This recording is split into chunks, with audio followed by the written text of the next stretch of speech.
Hello, hello et bienvenue dans cette nouvelle vidéo. Aujourd'hui, on va aller explorer la notion de prendre du temps pour soi, d'oser s'extirper de son quotidien, voilà, pour prendre soin de soi. Est-ce que c'est un luxe, une nécessité? Je te partagerai voilà, ce que j'ai vécu pendant 6 jours. La semaine dernière, j'ai pas produit de vidéo parce que j'ai vraiment pris ce temps pour moi. Et puis, je te partagerai aussi les défis que j'ai rencontré, les révélations et le cadeau immense finalement de cette retraite que je me suis offerte et puis de voir comment ça n'a pas toujours été comme ça et pas toujours été simple pour moi de m'offrir ces moments-là parce que si tu ne me connais pas, je suis maman de 5 enfants, donc famille nombreuse, je travaille toujours à la maison, donc ce qui fait que, eh bien oui, de m'extraire de mon quotidien, de prendre ce temps pour moi sans culpabilité n'a pas toujours été super simple. Donc je te donnerai à la fin de la vidéo euh, quelques pistes pour te faciliter finalement le passage à l'acte d'oser prendre soin de soi en prenant du temps. Alors, pourquoi partir seul? En fait, c'est vrai que des fois les gens autour de moi me disent mais attends, tu vas faire quoi? T'es toute seule? Bah ouais. Et c'est pour moi comme une rencontre que je m'offre. Euh, des retrouvailles de moi à moi, juste moi avec moi. C'est pas la première fois que j'en ai fait déjà il y a quelques années. Et pour moi, c'était justement de m'offrir cette opportunité de me rencontrer. Bonjour Marie-Agnès, comment tu vas Marie-Agnès? Qui tu es? Faire comme un peu le point. Alors si tu me suis dans mes vidéos, si tu es abonné à ma chaîne, tu sais que mon année 2024, elle a été quand même très très confrontante. Et là, je sentais vraiment ce besoin de me retrouver seule avec moi-même. Euh, donc, je me suis dit, j'avais une immersion de 2 jours et demi qui était planifiée pour la clôture de la formation L'art de la transformation que j'ai engagée sur toute l'année 2024. Et donc, du coup, ça a été comme une évidence, un appel intérieur de me dire, OK, prends quelques jours avant et vraiment offre-toi un peu plus de temps. Donc, je me suis offert, et c'est vraiment un cadeau quand je parle de s'offrir, c'est ça, c'est s'offrir à soi-même ce cadeau de me couper de ma famille et de prendre vraiment ces 6 jours et demi pour moi, pour me retrouver avec moi, pour aller me rencontrer dans la nouvelle version que je suis, parce que, eh bien oui, on est des êtres évolutifs, et puis tout ce que j'ai traversé en 2024 m'a transformée. Donc je ne suis pas la même en ce début 2025 que j'étais au début 2024, parce que toutes les expériences que j'ai vécues eh bien, m'ont transformée. Donc c'est important, ça me semblait important de juste prendre un temps pour me retrouver avec moi-même. Alors, pendant ces 6 jours et demi, les 3 premiers jours et demi, je me suis mis un peu en mode silence, c'est-à-dire que j'ai coupé les réseaux, j'ai coupé le téléphone, j'ai dit à mes enfants, voilà, je disparais, je suis morte, si vous avez besoin de quelque chose, vous avez un papa. Et ils ont été super, ils ont vraiment respecté ça. Et puis, voilà, avec mon mari, pareil, aucun contact, vraiment, seul. Et puis, j'ai choisi pour cette retraite, eh bien, d'aller dans le Cantal. Et c'est assez dans une région vraiment très paumée où il y avait personne, où j'avais cette sensation d'être seule au monde. Je rencontrais personne, déjà sur la route, très peu de voitures. Et alors, une fois que je suis arrivée dans le lieu où j'avais réservé, j'étais seule au monde. Pour vous dire, j'ai même loué un Airbnb, j'ai même pas vu la propriétaire, aucun contact, rien du tout. Enfin, j'étais vraiment dans cet espace de solitude parce que je l'avais aussi commandé. Vous savez, pour moi, je crois vraiment cette force de l'intention.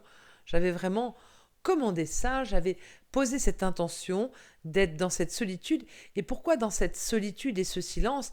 C'est pour pouvoir mieux écouter ce qu'il y a là en moi, ce mouvement de vie en moi. Qu'est-ce qu'il y avait là à aller rencontrer? J'y suis allée avec voilà, une grande curiosité. Bon, je te cache pas que j'avais un peu les petoches au début. Je disais à mon mari, oh, c'est pas très. Voilà, j'étais contente de m'en aller, mais en même temps, voilà, c'est un peu confrontant finalement de se retrouver seul face à soi-même. Euh, voilà, il y a un endroit où ça vient un peu nous confronter. Et je savais que ça allait pas être forcément très évident. Mais j'avais décidé en fait de prendre la nature comme guide, c'est-à-dire vraiment de me plonger dans la nature. Et j'avais emmené mes chaussures de marche, mes bâtons de marche et d'aller finalement dans cette exploration et ce silence, ben, me relier à l'intelligence de vie au travers finalement de la nature. Et je me suis fait des randonnées euh, voilà, super, super belles et en même temps super isolées, super seules. Et je me souviens le premier jour en fait où en fait je suis partie faire une randonnée de 13 kilomètres, donc dans un endroit que je connaissais absolument pas, paumée au milieu de nulle part. Et puis je commence à mettre mon GPS pour la randonnée qui me guide. Et en fait, je marche à peu près 10-15 minutes et déjà je me rends compte que j'ai presque plus de batterie. Je me dis waouh, oula, je fais quoi? Et là je commence à voir finalement du stress qui monte, des angoisses. Je me dis, si je me perds, machin, comment je peux faire? Qu'est-ce que je fais? Je fais demi-tour, je fais pas demi-tour. Et j'étais vraiment juste en dialogue avec moi comme ça. J'ai fait le choix de continuer parce que mon corps en avait envie, la vie m'appelait à continuer cette randonnée. Et cette randonnée de 13 km a été absolument extraordinaire parce elle m'a mis face à un bon paquet de peurs qui étaient là en moi. C'est comme si à un moment donné, je me suis arrêtée, j'étais vraiment en haut de la montagne, j'avais fait, je crois, la moitié de ma randonnée. Et comme c'était une boucle, bah, je pouvais plus faire demi-tour, je me suis dit, ok, bah, et je me suis posée, j'étais toute seule. Il y avait un silence qui était plombant. Et par contre, bah, du coup, dans ce silence, dans cette solitude, eh ben, je ressentais toutes mes peurs profondément. Et à un moment donné, j'avais l'impression que j'avais une boule d'angoisse qui était là. Et je me suis assise au milieu de cette nature et j'ai respiré avec ce qui se passait en moi. Euh, et, euh, et à un moment donné, je me suis dit, ok, bon, bah là, bah, tu vas marcher. Tu vas marcher avec cette boule d'angoisse, puis on va voir, on va discuter ensemble. Donc, je suis vraiment allée voilà, explorer voilà, cette part de moi. On pourrait appeler ça la part d'ombre. Euh, bah voilà, c'était ces espaces de peur en moi. Mais quand j'ai vu ma voiture, quand j'étais arrivée, que j'avais fini mes 13 kilomètres, j'étais super contente. Je me disais, ouf, c'était absolument divin finalement de revenir à la voiture qui était la chose que je connaissais. C'est comme si ces 13 kilomètres, je suis partie dans l'inconnu, je suis partie explorer les peurs qui me paralysaient, qui m'angoissaient, et aidée par la nature qui est un guide extraordinaire, eh bien, il y a tout un processus qui s'est fait. Et la marche, c'est vraiment quelque chose aussi de formidable pour, euh, pour bouger, en fait, puisqu'on bouge, donc pour bouger voilà, des émotions. Et là, je les prenais en conscience, et en même temps, je marchais, en même temps, il y avait la nature qui me soutenait. Et c'était absolument fabuleux voilà, de me regarder en vérité, en fait, c'est ça. C'est quand on est dans la solitude, dans le silence, ben finalement, euh, on se voit tel que l'on est. Là, on n'a pas à paraître à être quelque chose, quelqu'un d'autre. On n'a pas à faire semblant. On est juste vraiment avec soi. Et là, on se regarde en vérité dans les quatre yeux, quoi. C'est ah bonjour, ah oui d'accord, il y a tout ça qui est là. Alors on va respirer et on va avancer avec ce qui est là. Et, et c'était vraiment une expérience intense et une reliance avec moi-même, avec mes pardons, mais puis aussi une reliance avec mon corps, avec cette vie en moi, qu'est-ce qu'elle veut. Et en fait, tous les soirs, j'avais emmené de l'huile ayurvédique que je faisais chauffer. Et je prenais vraiment le temps, puisque j'avais du temps, j'avais vraiment un max de temps. Et donc, je prenais du temps pour masser en conscience chaque partie de mon corps, me relier à moi, me donner un max d'amour et écouter aussi ce mouvement de vie en moi. Qu'est-ce qu'elle avait envie de vivre, vers où ça avait emmené, puisqu'il y avait, pour le coup, aucune obligation, il y avait juste à écouter là, qu'est-ce que ça a envie de faire, comment ça a envie de le faire. Et donc, voilà, c'était un acte d'amour pour moi-même, pour toutes les parts de moi-même, et un acte d'amour aussi, oui, pour mon corps, d'être dans cette écoute, de prendre du temps, d'être avec lui, de m'automasser, de me connecter à chaque partie de mon corps, et tant mon corps physique que mon corps émotionnel, que mon corps mental. En fait, il y avait toute mon équipe là. Ok, on est ensemble. Et là, je suis totalement dédiée à vous. Et c'est vraiment un acte d'amour qui est vraiment très bénéfique.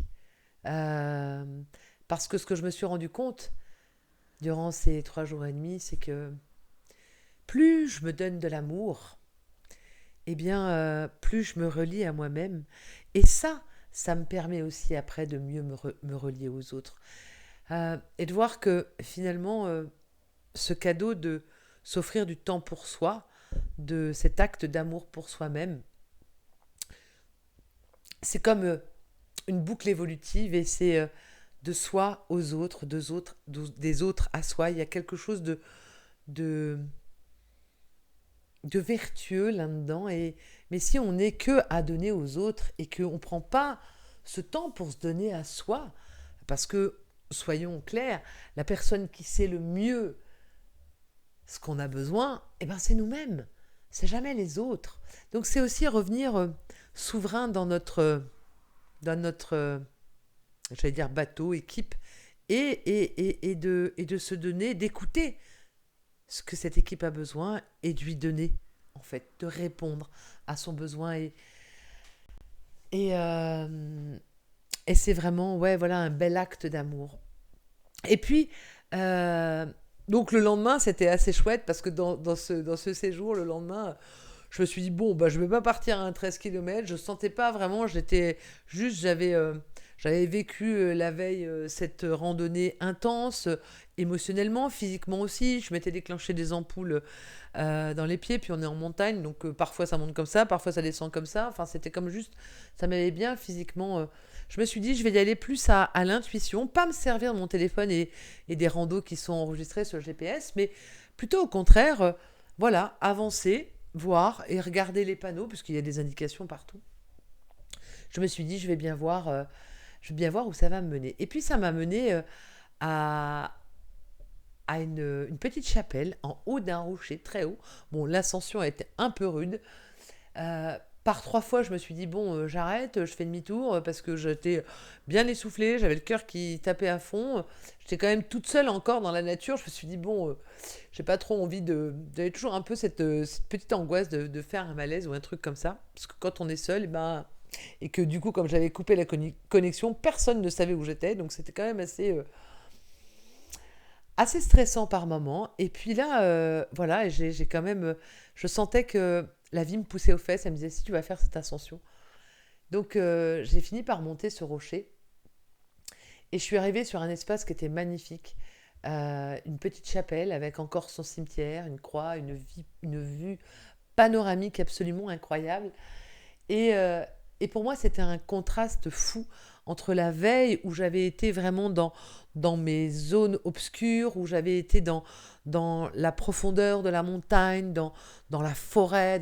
Là, d'un seul coup, j'étais montée en hauteur et j'étais avec une vue panoramique, un soleil, un temps extraordinaire et une espèce de, voilà, d'allégresse, d'allègement, de béatitude en fait, euh, qui était absolument, absolument magnifique et qui m'a permis ben voilà, d'expérimenter voilà, de répondre plutôt à l'appel de la vie, de voir que la vie m'a amené dans ce lieu qui n'est pas tellement indiqué, qui n'est pas, enfin, qui est pas très touristique, et qui finalement m'a vraiment monté en hauteur, m'a montré il y avait un panorama qui était absolument magnifique, qui m'inspirait ces infinies possibilités, qui m'inspirait aussi de cette capacité de prendre de la hauteur par rapport à ce qu'on vit parfois on est souvent avec des regards un peu étriqués, on voit un truc qui est là, on voit une problématique, mais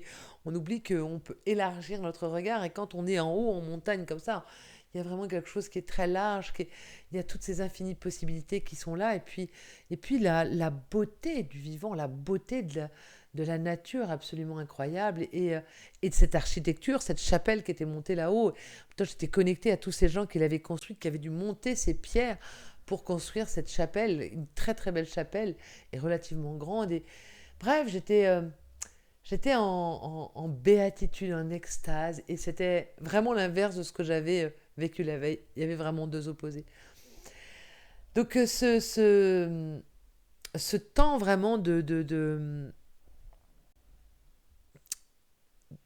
temps pour moi, en fait, ce temps de temps pour moi, en fait, et d'écoute, en fait, de cette vie-là, m'a permis de, voilà, faire beaucoup d'expériences, de, de, de- d'écouter plus profondément mon corps, de, de ressentir beaucoup plus mes émotions, d'être plus aussi connecté à mon corps mental, avec tout ce qui peut se raconter, puisque là, il n'y a personne qui me dérange. Donc, c'est juste un, un collet serré, on est vraiment ensemble. Et vraiment, on se regarde à ce moment-là en vérité et on s'accueille. On s'accueille tel que l'on est. Et mon Dieu, que ça fait du bien. Et le soir, je me suis encore célébrée en m'offrant un grand massage, un massage aux huiles chaudes dans toutes les parties de mon corps.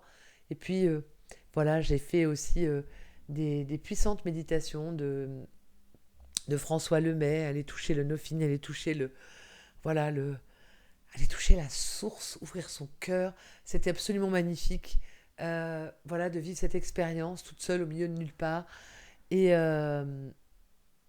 voilà, ça m'a comme rechargée. C'était comme une forme de retrouvaille avec moi-même, ça m'a permis aussi de, vous savez, quand on s'extrait de notre quotidien, on s'extrait de notre vie de famille, on s'extrait de nos habitudes.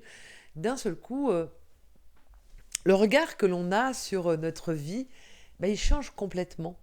Et je l'ai vraiment goûté quand je suis revenue à la maison, où vraiment tout ce qui me paraissait euh, je ne trouve pas le mot écrasant, fatigant, chiant, excusez-moi du gros mot, mais c'est un peu ça. Mais là, d'un seul coup, ça prenait toute sa beauté. Et d'ailleurs, j'ai même. Je me marrais, je partageais avec mon mari, je lui disais, mais en fait, il y a des fois, quand je suis à la maison, qu'il y a toujours quelqu'un qui me demande quelque chose, entre les enfants, mes accueillis, les gens que j'accompagne. Et puis voilà, je suis au milieu d'un, d'un, d'un, d'un cercle d'humains où il y a beaucoup d'interactions. Donc du coup, c'est sans arrêt. Il y a des fois, je me dis, waouh, j'ai juste envie d'être seule. Mais là, de goûter pendant 3 jours et demi la solitude, je vous assure que je me suis dit, mais en fait, je suis pas faite pour être seule. J'ai pas envie d'être seule. Et donc, je suis revenue à la maison avec juste comme, ouais, génial, j'ai de la chance d'avoir tout ça. Et c'est devenu beaucoup plus goûteux. Ma maison, je l'ai redécouvert avec une espèce de nouveau regard. Tout est devenu alors que rien n'avait changé à partir du moment où je suis partie et quand je suis revenue. Mais là, d'un seul coup, ça prenait une autre couleur, quelque chose de nouveau.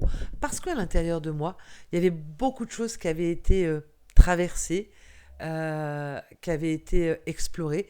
Et donc, du coup, il y avait des choses qui s'étaient transformées. Et le fait vraiment de sortir du quotidien permet d'y revenir vraiment avec un nouveau regard. Et c'est vraiment un cadeau absolument merveilleux qu'on se fait à soi, mais qu'on fait aussi à tous les gens qui sont autour de nous. Et puis, eh bien, la deuxième partie de ma retraite de 6 jours et demi, ben, c'était de partir 2 jours et demi, retrouver euh, mon équipe de merveilleuses femmes avec lesquelles j'ai cheminé pendant 1 an dans une formation pour être accompagnante éco-spirituelle, la formation L'Art de la Présence avec Vanessa Fourcoudeau, un truc comme ça. Excuse-moi Vanessa, si tu entends ma vidéo, j'accroche toujours ton nom de famille. Et c'était la clôture. Et là, on s'est retrouvés dans un lieu absolument magnifique, l'écologe, instant absolu, euh, sur un plateau, près d'un lac, le lac du Péché. Et on a été pris voilà, dans un lieu euh, dont les gardiens sont des amoureux de la terre, du vivant, de l'humain. Et ils prennent soin dans les moindres détails, à la façon dont ils accueillent, à la façon dont ils nourrissent. Et donc on avait des chambres absolument magnifiques. C'est comme si d'un seul coup, mon corps, mon âme a été projeté comme dans un magnifique écrin. C'était beau, on avait des temps de spa, c'était juste magnifique. Et puis on a aussi clôturé euh, notre, notre formation avec des rituels magnifiquement menés par Vanessa. Et voilà, un rituel de paiement à la terre qui a exprimé énormément de gratitude, qui nous a fait goûter à la reliance les unes aux autres. Et, euh, et c'était absolument... c'est comme si je suis passée du silence à la reliance. Ce que j'ai pu expérimenter pendant pendant mes 3 jours et demi de silence, eh bien, en fait, ont permis une grande reliance avec la totalité de mon être. Et du coup, quand je me suis retrouvée projetée dans cette haute partie de retraite, euh, eh bien, il y a eu une reliance qui s'est faite euh, avec les autres qui était absolument grandiose. Et en fait, il y avait... C'est même au-delà des mots. C'est difficile de l'exprimer avec des mots tellement ce qu'on a vécu était beau. Et la reliance, après cette introspection, ben, c'était comme juste de la célébration. C'était de la gratitude. C'était de voir aussi que nourrir l'amour pour soi, de prendre ces 3 jours et demi, c'était vraiment pour moi, pour me nourrir, pour me retrouver, pour m'écouter, pour me relier à moi. Eh bien, ça m'a permis une connexion plus profonde aux autres par la suite. Et c'était comme juste waouh. Et puis voilà, on a eu le droit j'ai eu la sensation d'être bénie. Il y a eu, il y a eu la neige. J'ai pu aller marcher dans la neige. Le matin, je marchais avec mes bâtons de marche. J'avais l'impression que j'avais des raquettes. C'était magnifique. Et puis le lendemain, on a mangé dehors. C'était le printemps dans ce lieu euh, au cœur de la nature, au cœur du vivant, qui inévitablement vous relie là à votre être profond et vous relie aussi à la source. Et quand je suis reliée à la source, eh ben, je suis reliée aussi aux autres. Il y a vraiment cette unité, c'est l'expérience de l'unité, de l'amour infini. Et c'est juste waouh. Et je pense que de s'offrir ça, c'est contribuer à un monde meilleur. Vraiment. Et j'ai pu vraiment goûter à ça parce que de là où je suis arrivée dans mon silence, de cette écoute intérieure, à me retrouver avec d'autres, il y a eu comme une reliance, quelque chose qui a inondé ce que j'étais venue explorer en moi, de me regarder en authenticité, parce que aussi toutes les rencontres qu'on a fait ensemble avec les femmes, c'était justement empreint d'authenticité, vraiment pure, de connexion à notre humanité, d'amour, de joie, de gratitude. C'était tellement beau. Et ça m'a vraiment fait prendre conscience à quel point euh, les autres et moi, on n'est pas séparés. Et tout l'amour que je donne là, en fait, ben, je le donne aussi aux autres. Donc, d'oser prendre ce temps-là pour soi, c'est tellement... j'ai le mot qui me vient, c'est tellement puissant comme façon de cultiver un terreau pour faire émerger dans nos vies eh bien, plus d'amour, plus de joie, plus de paix. Mais ça demande de se donner la peine de se choisir, de dire là, j'y vais. Moi, je sais que ça n'a pas toujours été évident, et même là aussi, à un moment donné, j'ai vu un espace en moi qui disait ouais, bah, je vais peut-être pas y aller, je vais peut-être aller juste à la petite retraite euh, pour clôturer la formation, mais je vais peut-être pas partir avant. Et donc j'ai hésité un peu à prendre ces 3 jours et demi. J'essayais de trouver un peu des raisons. Parce que derrière tout ça, il y a une forme de culpabilité, parce que je laissais mon mari hein, en charge de toute la famille et tout ce qu'il y avait autour. Je laissais aussi, eh bien, tous les gens que j'accompagne, c'était en pause pour tout le monde. Ben, j'ai pas fait de vidéo. Enfin, j'ai fait ce choix-là de, de- d'arrêter tout et de, et du coup, il y avait comme une culpabilité qui montait un peu d'oser prendre ce temps-là. Et donc je le voyais, en fait, je le regardais, je le voyais, je disais ouais, ok, mais il y avait cet appel au fond de moi qui savait que je devais aller vivre ça, que j'avais besoin, après l'année que j'avais vécue, j'avais vraiment un besoin de m'offrir cet espace-temps-là pour moi. Et, et j'ai pas été déçue. J'ai pas été déçue du cadeau et j'ai compris après pourquoi j'avais besoin de vivre ça. Donc voilà, c'est dans ce monde qui va à 10 000 à l'heure, euh, dans ce monde c'est toujours plus, il faut toujours avancer, avancer, avancer. Et c'est quand qu'on s'arrête. Alors oui, il y a les vacances d'été, les vacances avec les enfants, mais c'est quand on s'arrête pour soi. C'est quand qu'on s'occupe de de la chose qui est la plus importante. Je vous partageais dans une autre vidéo la plus belle relation d'amour qui existe, bah, c'est celle qui est là avec nous-mêmes, parce que c'est celle-là qui durera toute la vie. Donc, qu'est-ce que je fais pour cette relation d'amour? Qu'est-ce que je lui donne? Est-ce que je lui donne des petits bouts comme ça? Alors, oui, on peut se donner des petits bouts de retraite pour soi, comme ça, on peut aller, je sais pas, une après-midi marcher ou aller s'offrir un massage, mais c'est des petits bouts. Mais vraiment, du grand espace. Là, ça a été comme 6 jours et demi qui ont été absolument magiquement orchestrés par la vie, parce que cet appel de partir en amont de ma retraite de clôture de formation, c'était comme au lieu d'avoir 2 jours et demi de retraite, j'en ai pris 6 jours et demi. Donc c'est comme juste, ouh, j'ai donné encore plus d'espace. Parce qu'il y avait cet appel-là. Et parce que j'ai su l'écouter, parce que je me suis dit, ok, parce que je fais confiance à la vie. Et j'ai vu à quel point la vie, elle orchestre les choses à la perfection. Et tout a été absolument parfait. De la randonnée où je me suis retrouvée avec mon tas d'angoisse et mon tas de peur et mon mal aux pieds. Et à cette chapelle découverte par hasard, à cet écologe absolument merveilleux, à cette neige qui tombe. Tout a été comme planifié à la perfection par la source. Et c'est juste comme waouh! Et je suis revenue à la maison tellement plus ressourcée, tellement plus euh, alignée, alignée avec la nouvelle version que je suis aujourd'hui, alignée avec mes besoins, avec mes envies. Parce que le fait aussi de prendre du recul, euh, on clarifie nos envies, on clarifie nos besoins, on clarifie ce qui est vraiment important pour nous. Par exemple, ce que je vous disais tout à l'heure, moi, je me suis dit, bon, alors moi, la solitude, en fait, c'est pas vraiment pour moi, quoi. Et c'était chouette alors que j'ai déjà fait hein, des retraites toute seule, mais j'avais pas goûté ça. Alors que là, vraiment, j'en ai pris conscience que c'était pas, euh, voilà, que c'était pas ce que mon être avait envie de vivre tout le temps, en fait.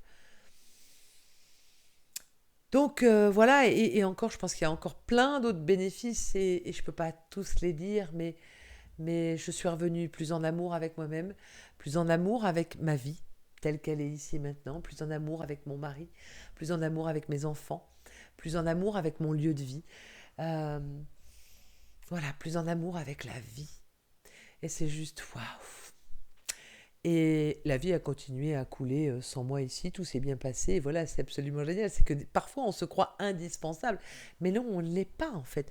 Et je me dis toujours, c'est vrai qu'il y a eu quelques années quand j'avais du mal à faire ça, je me disais, bah oui, mais en fait, si tu meurs demain, ton mari, tes enfants, ils arriveront à vivre sans toi. Donc ok, tu peux y aller. Donc voilà, nul n'est indispensable sur cette terre, mais par contre, ce qui est primordial, eh bien, c'est de s'occuper de la plus importante des relations d'amour qui existent, c'est-à-dire celle avec toi-même. Alors, comment on peut s'offrir ce cadeau? Je vous ai un petit peu partagé finalement euh, ce qui peut parfois nous empêcher. C'est nos croyances qui nous disent on n'a pas le temps, ou on va avoir ce sentiment de culpabilité, ou on va se penser que les autres ne vont pas arriver à vivre sans nous. Euh, c'est tout un tas de croyances euh, et de conditionnements qui sont importants d'aller regarder euh, parce que ils ont aussi leur place, mais se dire ok, comment moi je pourrais mettre en place euh, une petite retraite pour moi, des retrouvailles de moi à moi, et de voir ce qui émerge finalement comme croyance et conditionnement à l'idée de penser je pourrais faire ça. Puis une fois que si on sent cet élan-là en soi, c'est dire ok, ben alors je vais le planifier. Je vais planifier ce temps. Parce que si je le mets pas, je le pose pas dans l'agenda, ben finalement, ça n'arrivera jamais. Par exemple, moi, j'ai vraiment regardé les possibles. Ben voilà, j'ai discuté avec mon époux, mes clients, dit ok, est-ce que c'est possible que je parte de telle date à telle date? Ok, nan. Donc je l'avais posé. C'était comme juste non, là, je suis pas là. Et donc 3 mois à l'avance, je savais que j'allais pas être là. Et donc du coup, je le pose. Et c'est comme le fait de l'écrire sur l'agenda, je pose l'intention. Et du coup, c'est comme non négociable. C'est déjà réalisé, en fait. Je l'encre avec un crayon, j'encre ça sur le papier. C'est voilà, de telle date à telle date, je suis indisponible. Parce que je suis pleinement disponible à moi. Voilà, c'est pas très compliqué finalement. Mais donc c'est de le mettre. Et puis c'est de penser aussi que on n'est pas obligé de... moi je vous parle de 6 jours et demi, mais on peut commencer par des petits temps. C'est la méthode des petits pas.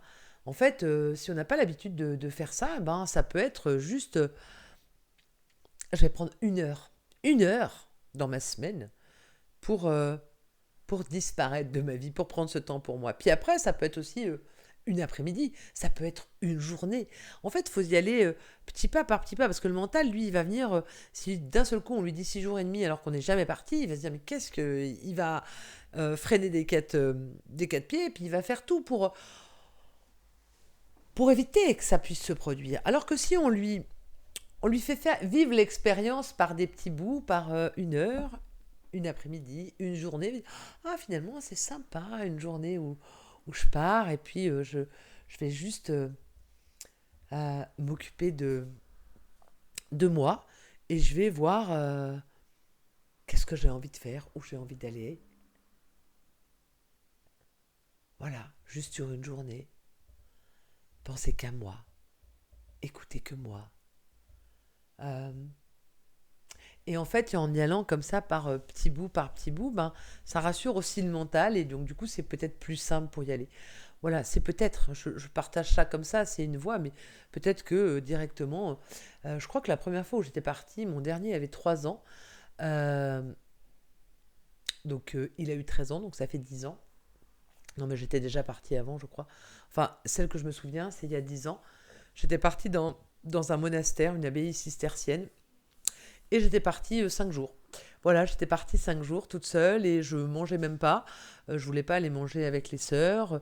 Et en fait, j'étais vraiment dans cette solitude et dans une abbaye, ben, il y a vraiment encore cette énergie de silence. Et, euh, et je me souviens que ça avait été, voilà, ça avait été la première fois que je partais toute seule. Mais c'était, voilà, 5 jours parce que j'avais senti profondément que j'avais besoin d'être seule. J'avais besoin de me retrouver avec moi-même. Voilà, et en fait,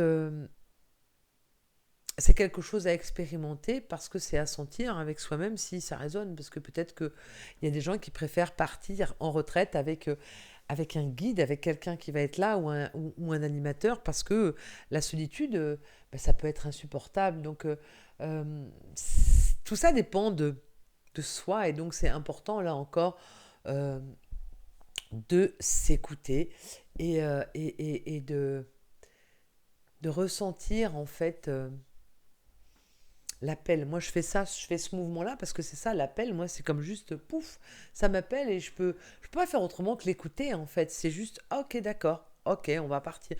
Et en fait, je réponds à cet appel. C'est après que j'ai la culpabilité, c'est après que j'ai la trouille qui arrive. Mais j'ai lancé le truc, je me dis oui, mais c'est ça que la vie, elle veut. Parce que des fois, la vie, elle nous emmène vers des endroits qui sont pas toujours confortables, mais elle sait mieux que nous pourquoi. Et donc, quand on lui dit oui, eh bien, derrière, on reçoit une multitude de cadeaux. Donc, c'est aussi, c'est vraiment écouter ce qui vibre en nous, ce qu'on ressent profondément, et puis oser y aller. Donc, voilà ce que j'avais envie de vous partager sur ce oser prendre du temps pour soi, ce oser s'offrir des espaces de silence, d'écoute, de reliance, pour, comme pour clarifier en soi euh, la direction vers où on est appelé. Qu'est-ce qui est juste, qu'est-ce qui est pas juste. Ouais. Et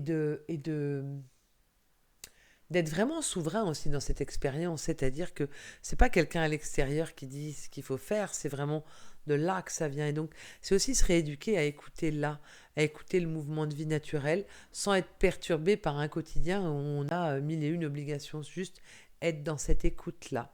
Juste, j'écoute, je sais pas. Par exemple, j'ai une petite anecdote que j'ai envie de vous partager. Tiens, sur la fin, elle arrive. Je m'étais dit, les 3 premiers jours et demi de cette retraite, je m'étais dit, je vais pas manger. Donc j'avais emmené, je me suis dit, je vais faire un peu un semblant de Nirahara. Vous savez, on mange uniquement du liquide. Donc j'avais emmené jus de fruits, soupe. Voilà, c'était tout. Et j'étais partie dans cette option-là. Sauf que Sur la route, en fait, il y a juste un truc qui fait comme non, mais j'ai envie de manger. Et en fait, eh ben, durant ces 3 jours et demi, en fait, j'ai mangé. Parce qu'en fait, l'idée première que j'avais eue de manger liquide, dans l'instant, ça n'avait pas de sens. En fait, mon corps, il avait envie de manger. Donc, vous voyez, c'est aussi ça. C'est comme juste, bah, hop, moi je prévois ça, mais dans l'instant, qu'est-ce qui est? Bah, dans l'instant, c'est autre chose, ce que la vie m'a proposé. Donc, voilà, écouter, apprendre à écouter ce qui est juste pour nous et puis oser se retrouver de soi à soi, se donner ces espaces d'amour, c'est vraiment les plus beaux cadeaux qu'on puisse se faire à soi et qu'on puisse faire au monde parce que tout ce que je donne ici, eh ben, c'est donné aussi ailleurs, autour de nous, chez les autres. Donc c'est vraiment une belle expérience à vivre. Donc s'aimer soi-même, c'est aimer le monde plus grandement euh, et de voir aussi à quel point l'amour de soi, eh bien, ça nourrit la reliance aux autres aussi, comme je disais. Et puis, euh, se donner ces espaces d'amour, ces temps pour soi, euh, ben c'est vraiment une boucle vertueuse qui nous transforme, hein. Comme je disais tout à l'heure, c'est de moi à l'autre, de l'autre à moi. Et il y a vraiment, voilà, on est, on n'est pas tout seul sur Terre, on a besoin des autres, on se nourrit les uns les autres, mais le premier lieu qu'on doit nourrir, c'est celui-ci. Et quand celui-ci est plein, il peut se donner aux autres et la reliance. Quand ici c'est relié, relié à soi, relié à la source, relié à l'essentiel, ça se relie aussi à l'autre au même endroit. Et donc du coup, c'est comme quand je parle d'une boucle vertueuse, c'est vraiment ça. Et, et, et c'est ce genre de relation que l'on est amené à, à expérimenter et à vivre sur Terre euh, pour participer à ce changement de paradigme, rentrer dans des nouvelles relations, rentrer dans voilà, une nouvelle façon de vivre ensemble avec beaucoup plus de joie, d'amour et de légèreté. Eh ben, je vois que j'ai été quand même pas mal bavarde, 37 minutes. Euh, voilà, ben, n'hésitez pas à me laisser en commentaire comment vient résonner cette vidéo et puis à vous abonner pour recevoir les prochaines vidéos et puis aussi eh bien, partager cette vidéo si vous connaissez autour de vous des gens qui hésitent peut-être à, à prendre du temps pour eux ou qui sont peut-être dans une période un peu perdue de savoir que peut-être de prendre ce temps, de se retrouver à soi, c'est de s'offrir le plus beau cadeau qui puisse être au monde et d'oser franchir le pas. Et puis, bah voilà, si l'envie est là, mais que tu ne sais pas trop comment faire, ou que, eh bien, il y a aussi des séances d'accompagnement à prix réduit que j'offre pour valider ma formation d'accompagnante éco-spirituelle. Donc, je te mets le lien sous la vidéo, tu cliques et tu regardes. C'est je crois que j'avais mis jusqu'à fin mars. Voilà, c'est 10 séances que je dois donner qui sont bah, pour toi une façon de me découvrir dans l'accompagnement, de voir comment je fonctionne et puis à un prix réduit. Puis pour moi, ben, c'est l'opportunité de valider ma formation d'accompagnante éco-spirituelle. Voilà, je crois que j'ai fait le tour de ce que j'avais envie de te partager. En attendant eh bien, de te lire, eh bien, je t'envoie lot of love et je te dis à tout bientôt. Prends bien soin de toi.